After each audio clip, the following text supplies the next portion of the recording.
The province of Quebec recently passed Bill 62, which effectively bans public servants and those who receive public services from ever wearing a face covering. Now, the response from politicians, media, human rights groups has been overwhelming. Everyone is condemning the bill, some claiming racism, while others say it's an attack on women or freedom of religion. Joining us is one of our contributors for Bridge City News, Paul Arthur, joins me at the desk here. It's a pretty hot topic, isn't it? It is, Hal. My goodness, the outcry is loud and furious. Terms like Islamophobia, etc., racism, it's discriminatory and so forth.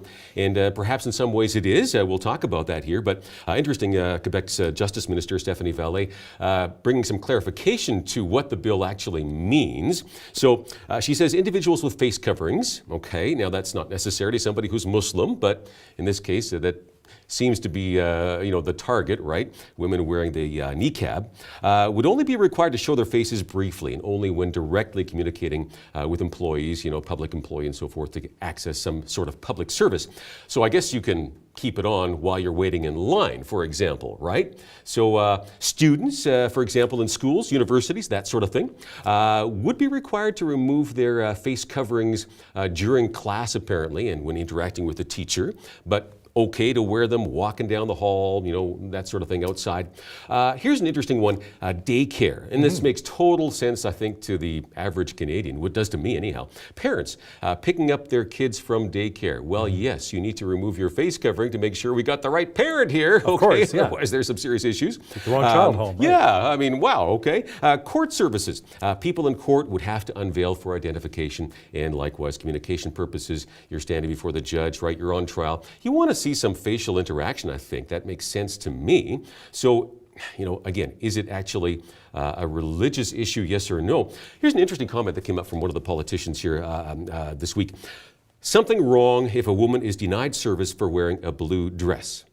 And first glance, you say, yes, I agree, of course. It should be a red dress, right? Yeah. Is it actually fair, though? Is that a fair comparison, course, right? Yeah. Apples to apples? I don't think so. A blue dress is never going to be a security issue, okay? A full face covering, on the other hand, certainly could be, depending what context it is in, a security issue, right? Does that make sense? So I think to me, this is a lot more to do with the security issue. You don't walk into a bank even wearing a ski mask that covers your entire face in Alberta when it's minus 30, No, that's right. You might be I think tempted bank to. managers might have a bit of a problem with that. You're right. Oh, for sure. Walking in with a mask like that. Now, how about buses as well? Apparently, you only have to reveal your face if you need to prove your identity with certain types of payment methods in Quebec? Yeah, I think what they have is a student access. It's a discounted rate, that sort of thing. And so in this case, you would actually be required to reveal your face when you're getting on the bus. It's interesting. It's left up to the bus drivers, so they're maybe not that happy about having to do that either, right? But apparently, and again, the Quebec's Justice Minister has flip-flopped on this one. At some point, saying no, you have to unveil when you're sitting on the bus. In this case, now she's saying no, you can't keep it on in the bus. But again, it's one of these issues, right? If you're at the airport, if you're on a bus, if you're on the subway, that sort of thing, can it be a security issue? I think potentially it can be. Now, according to a recent Angus Reid poll, 87% of Quebecers said that they would approve of Bill 62. Our Premier Rachel Notley, meanwhile, she says this bill is a terrible idea. Do you think we'd ever have something like that come to Alberta? Well, not with an NDP government, doesn't look like, with a Rachel Notley government. I guess it's a possibility, depending what happens with the next provincial election. And again, maybe there's a United Conservative Party, victory, entirely possible. I'd be somewhat doubtful about that. But in Quebec, again, with that 87% number from the poll, it's political gold, isn't it? Right? So, and very interesting, too, that the Justice Minister has said, you know what, she's not going to rule out the possibility of using the notwithstanding clause should it run into legal trouble before the courts. Bill 62. So it'll be very interesting to see what happens with it. Again, much of this has to do with religious freedom. That's the mantra that we're hearing right now. But religious freedom is not absolute. Case in point, polygamy, right? Illegal in Canada, I think for good reason. Most of us would say, well, yeah, because it is oppressive toward women. And again, let's take a look at that. Is the niqab oppressive toward women? Is it also perhaps a clash of cultures as well? The niqab may make people a little uncomfortable? Oh, for sure. I think the vast majority of Canadians, if we're going to be honest, it makes us uncomfortable. I think it even makes a certain percentage of the Muslim population uncomfortable. Again, Because the oppression. Yeah, a very small percentage of Muslims wear a niqab, a full face covering, right? So some Muslims have moved here to Canada for greater freedom from various countries, right? And cultural backgrounds. So makes sense that it would be oppressive to them as well. When you look at it, I think, where does this come from, the niqab, the idea that a woman should have her face completely covered? It seems to come from cultures where females are considered to be less than. They don't seem to have as much value as the males. That's my observation anyway. I mean, you can call me crazy if you want, but that's what I observe. And so, it's a little bit ironic to see the politicians saying, no, we're standing up for equal rights, for women's rights, gender equality. And you take a close look at this. Hold on a second. This, I think, has a lot to do with oppressing women. Apparently, another reason why people in Quebec are so dead set against a lot of other Quebecers wearing the niqab is the fact that it takes away from the social interaction, from me seeing your facial expressions when we're having a discussion. That makes total sense. Every society, I think, has that value of a good communication, eye-to-eye contact, right? Especially in contexts of, where security could be an issue and so forth, right? I want to see your face. How are you responding to what I'm saying, back and forth, right? The opposite extreme, I guess, would be, totally covering the body compared to being nude. I mean, has anybody ever thought about that, right? I mean, wow, we have laws against public nudity. It makes people very uncomfortable to see somebody totally nude. So, although in Ontario, you can go to some of the beaches topless. Yeah, I did read that a couple of years ago. But not, Although, again, too many people take advantage of it. But no, exactly. But I think some it would people make should not be most of topless. us, would make most of us very uncomfortable, right? No, of course. Yeah. So I think there's something with that as well. The social interaction as well as the security issue. Mm-hmm.